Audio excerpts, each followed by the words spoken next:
All right, let's talk about BDSM, kink, aftercare, and safe words. I'm going to go through some of the technical points from Sean Miller's article on BDSM, which gives some great basic information. And I'll be pulling on points from Thomas Macaulay Millar's The Annotated Safe Word as I go. Millar's annotated safe word gives a much more robust and fully realized depiction of BDSM. And it's the text that I want to make sure you spend the most time thinking about on your own. Okay, so first of all, what is BDSM? BDSM includes a whole range of different activities or practices. BDSM stands for bondage and discipline, dominance and submission, and sadomasochism. While mainstream depictions often focus on dungeons involving whips and chains, BDSM is much, much broader than that. It can range from interactions that don't involve any physical touching, but instead maybe explore the erotic side of exchanges of power, to things involving bondage to varying degrees. So sometimes it might involve those chains in the dungeon, but also could involve someone saying, okay, put your hands here and don't move them without any kinds of physical restraints. BDSM can include, practices exploring the sexual side of either experiencing or inflicting certain kinds of pain or intense sensations. Things like, whips or flogging, but also things like spanking. BDSM also includes various forms of role play and power play. BDSM is generally about the consensual exchange of power. Now, crucially, in order for it to be BDSM and not assault, all of this has to be consensual. This is not somehow fuzzy or unclear. If it is not consensual, it is not BDSM, right? Then it's just assault trying to use BDSM as a cover or a shield. Consent is foundationally important in BDSM, just as it is in all sexual interactions. Okay, so most people who experience sexual desire have different kinds of kinks. Now, that kink might be kissing. It might be sexual experiences involving latex or leather. It might involve role playing or different kinds of erotic dress up. It might involve different kinds of spanking or power play or things like group sex or watching others have sex. There are all different kinds of sexual desires or kinks that a person might have. That in and of itself isn't particularly interesting or significant. It's just that some of the kinks that a person might have fall under the umbrella of mainstream or vanilla sex, and those are treated as if they're not kinks at all, as if that's just what sex is. But as we've been exploring, this understanding is based on a fairly narrow, heteronormative conception of sex. The reality is that there's a wide variety of different kinds of sexual preferences people may have, and BDSM is one of many sexual experiences people might choose to explore or enjoy. Still, BDSM has often been stigmatized as being somehow abnormal or extreme, and it's historically sometimes been condemned as something that it's wrong to do. So we're going to explore and interrogate that characterization. Let's start off with what Miller identifies as the medical objection to BDSM. This objection holds that people who practice BDSM are deviant or mentally ill or somehow broken. This shows up a lot in pop culture. Think of how many villains have been depicted as being involved in BDSM. Now, there isn't any data to back up this assumption. It turns out there is no higher rate of mental illness amongst folks who practice BDSM than amongst the rest of the population. Sure, some people who practice BDSM experience mental illness, but the same thing is true of people who like baseball or people who drive cars.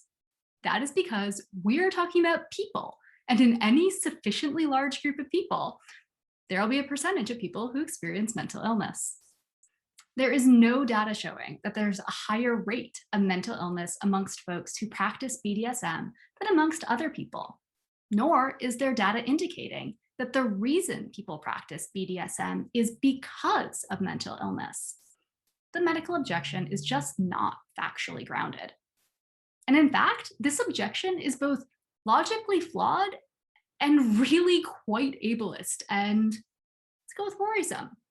So even if it were true, which it's not, even if it were true that people who practice BDSM are more likely to experience mental illness, it doesn't follow from that BDSM is somehow bad or wrong to do.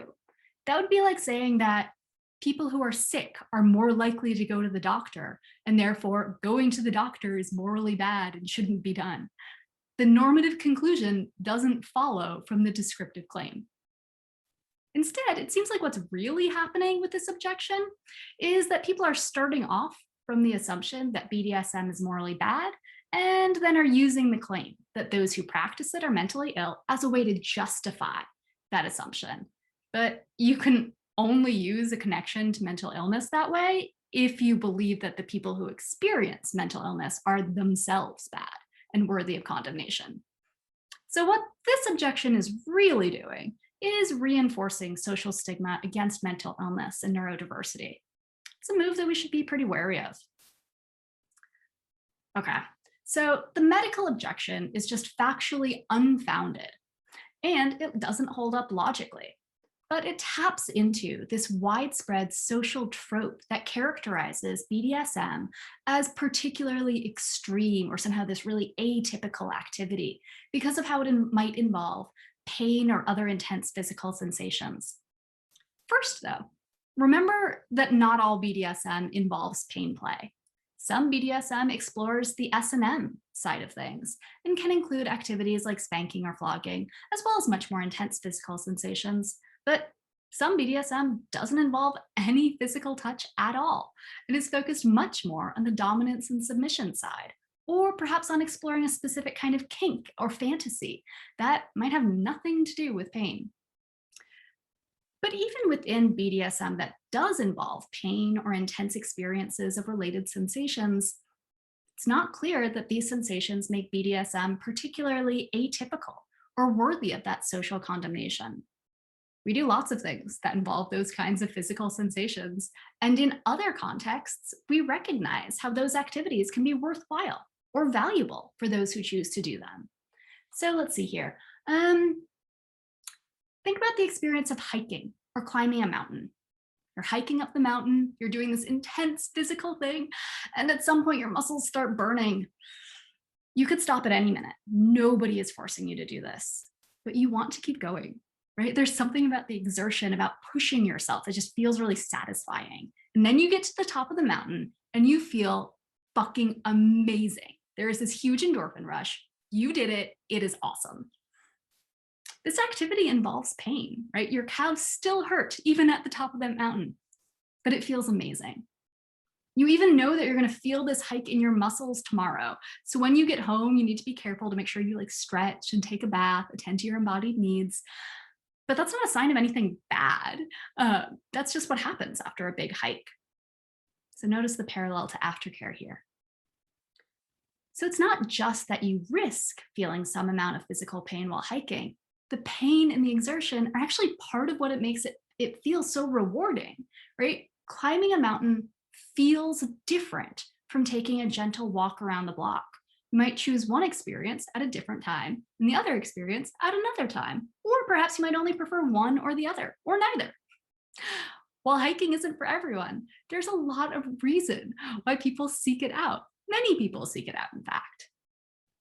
Let's see here. Let's keep thinking about this. Think about the experience of going to the gym and pushing yourself, or playing contact sports or dance. There are all kinds of activities in daily life that centrally include these intense physical sensations, often including pain, and people choose to do them all the time. Sometimes it's because of the physical sensations themselves. That feeling of exertion can heighten the endorphin rush. Sometimes it's because of larger features about the activity. There can be this intense kind of intimacy or bondedness that can come from doing this sport together with your teammates, and that can be incredibly wonderful. Sometimes people do these sorts of activities just out of curiosity because it's rewarding to try new things or new experiences. So they might try snowboarding one day and playing a violin another day, right? So it just is about trying new things. And we generally laud people for pushing themselves, for being part of a tightly knit team, or for trying new experiences. While our social world likes to characterize BDSM and things like pain play as atypical or deviant, it's not clear how it's relevantly different from all of these other mundane examples where we recognize the value of activities involving these kinds of sensations. So, even when we're being at our most charitable, trying to look for the reasons behind the medical objection that somehow might be wrong or deviant to seek out these experiences, it doesn't seem to hold up since people seek out these experiences all the time. And in fact, we generally value these sorts of experiences, or at least we recognize that they might be valuable to different people. Okay, so BDSM is much more similar to a lot of those sort of normalized daily practices than people might sometimes recognize. Still, some folks look to the content of BDSM and raise what Miller terms the ethical objection. The ethical objection recognizes that, yep, everybody is consenting to these interactions. Everybody is in a position to consent. This doesn't indicate anything, about people being deviant or atypical necessarily. But it starts to question whether these are the sort of things that people ethically ought to be consenting to. So this worry especially comes up in the context of different kinds of power play, scenes in which people are enacting different kinds of socially situated power differentials. Maybe playing out things like rape fantasies or race play, or other kinds of scenarios where one person has power over another. These interactions are broadly characterized under the label consensual non-consent. Now, I want to be super clear here as well. Consensual non-consent refers to a consensual interaction where everybody involved knows what is happening, is into what is happening, and together are playing out a scenario that involves these kinds of role plays or power differentials. There is not a fuzzy line about whether consensual non-consent is consensual or not. It is consensual. And this is going to get clearer as we go into the mechanics of how these things work. So the ethical objection recognizes that these sorts of interactions are consensual, but it still raises worries about these kinds of scenes. There are a few interconnected worries that get raised right here, and they all focus on the moral dimensions of taking these incredibly serious and potentially harmful power differentials from our broader world and role-playing with them within the context of a sexual encounter. Some people worry that, maybe one, that by seeking out these kinds of scenes, people might be revealing what they really want to do in daily life. So they might be using the scene as an excuse to do things that they really want to do elsewhere. Or another worry is that, two, even if they don't start off with that kind of mindset, by role-playing these kinds of scenes, they might come to have this mindset or inhabit this role more broadly. Or, related worry, that three, by role-playing these scenes, that it might be a kind of endorsement or legitimization of these existing power structures and the harm that comes with them in our broader social world. So both Miller and Millar, sorry, I know their names are really similar, address these points. And for both, the crucial distinction has to do with what a BDSM scene actually is and the mechanics of what goes into a scene, what goes into setting one up, what kind of communication is required, when that communication is required, and whose agency is being centered and supported throughout the scene. Okay, let's think about how a BDSM scene works. Now, the whole point of a scene is that it's marked off. It is distinct from the rest of life. It's like acting in a play, for example. We don't think that just because somebody is playing a particular character in a play, that means that somehow shows who they really are in the rest of their life, or that they'll somehow become that character, or even that they're trying to tacitly endorse what it is that they're depicting. We don't raise these kinds of moral concerns about someone playing, oh, the role of a villain in a play. We don't assume that they really are like that villain, or that they'll necessarily become that villain, or that they're like, yay, villainy. They're not upholding villainy. Of course, it's incredibly important that people are able to set their own boundaries, to recognize, oh, if there's a status or a role in a play that they are not comfortable inhabiting, or they just don't wish to inhabit, or maybe a role that just cuts too close to home and it'd be hard to maintain those sorts of boundaries. But as a practice, we recognize how roles within plays work, and we understand that the role an actor is inhabiting is indexed to the particular context of that play. Similarly, scenes within BDSM are a way to consensually explore different kinds of activities or power play or different kinds of dynamics, different, oh, maybe role-playing scenarios. And when we start to look at the mechanics of the scene, that becomes incredibly clear. So think about everything that goes into setting up a well-structured BDSM scene. First of all, one has to really talk to one's partner or partners to find out what their fantasies are, find out what they're interested in exploring, or what they disprefer, what their hard boundaries are, or what sorts of things they're kind of curious about. It requires listening to and taking seriously the things that they say. Think about the kind of mindset that one has to adopt in order to be listening to one's partner or partners like that. Next, one needs to set up a safe word. As both Kukla and Millar discuss, safe words are crucially important.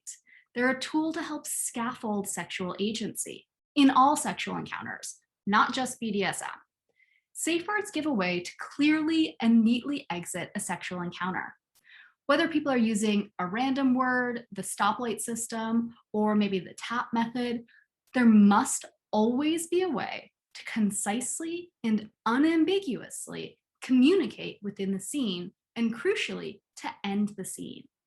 Even in scenes involving power play or consensual non-consent, the presence of a safe word is a tangible signal that everyone has the power to end the scene at any time. Safe words are a crucial component in order to recognize and support and enable sexual activity, both within BDSM and all sexual encounters. So, all right. We have people talking about fantasies and boundaries before the scene, establishing a safe word, then setting up the scene, using the safe word as needed during the scene. Even with the safe word, though, all the participants need to continue to check in on and attend to one another during the scene.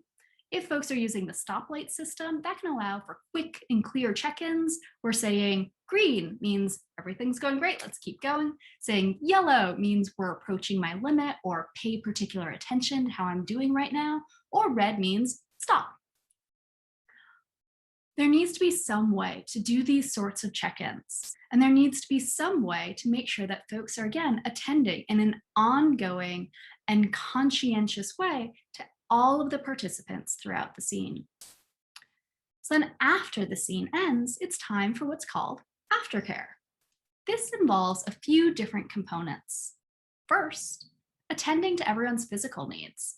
Just like a hiker might need to soak their muscles after a long day, or a rugby player might need to attend to any scrapes and bruises, or, oh, someone who runs marathons might need to attend to some blisters. Just as in those cases, in BDSM, folks need to make sure that everyone's physical needs are attended to.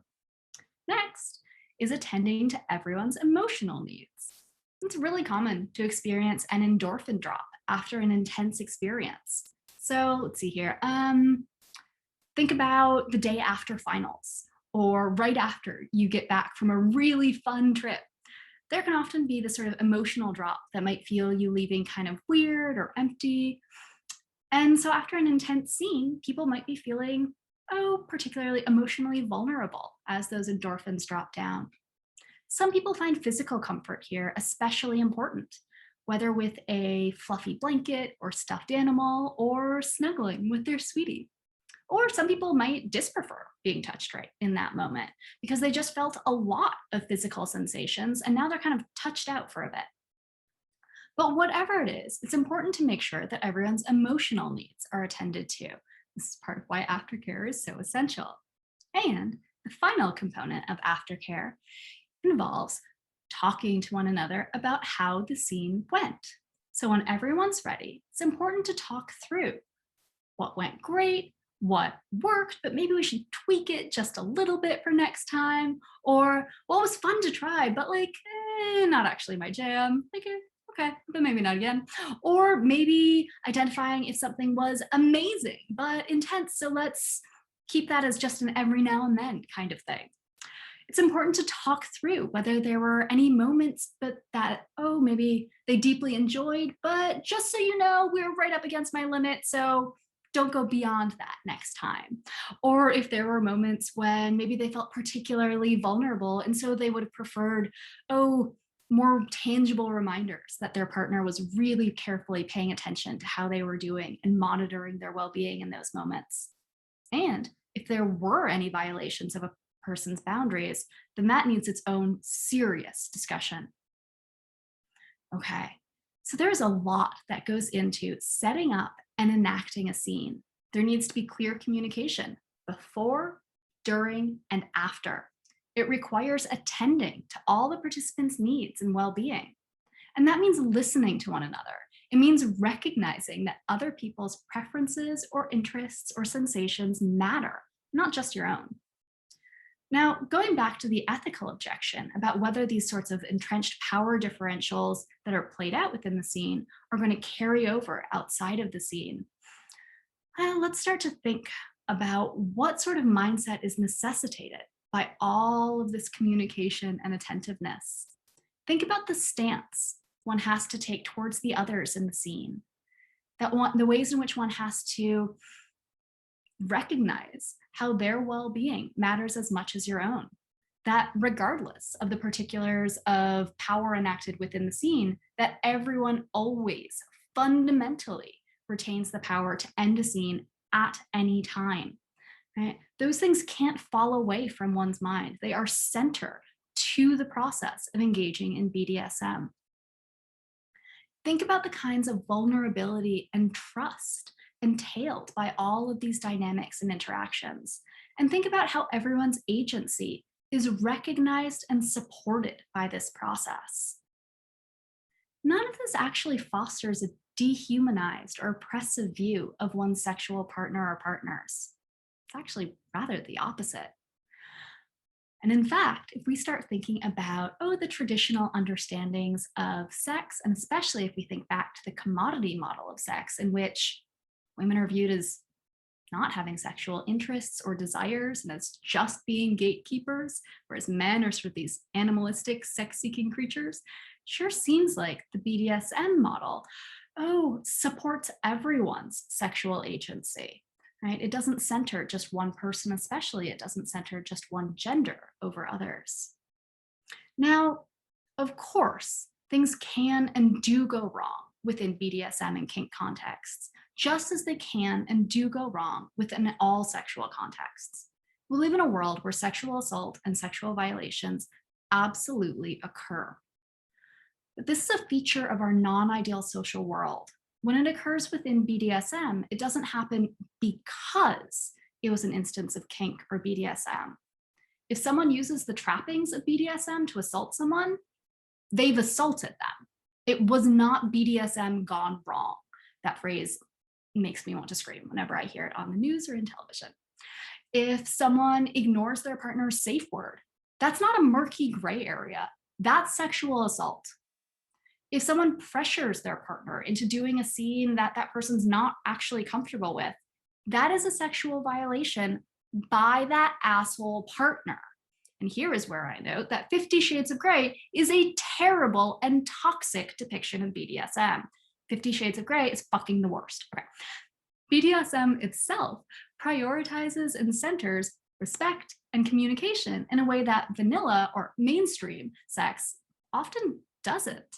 Again, thinking back to, oh, the commodity model of sex and the depictions of sex and sexual interactions that a lot of people learn in sex ed. If anything, it seems like there might be a great deal to be learned from the practices used within BDSM, and that it might be useful to extend this emphasis on safe words, aftercare, and ongoing sexual communication to all sexual encounters.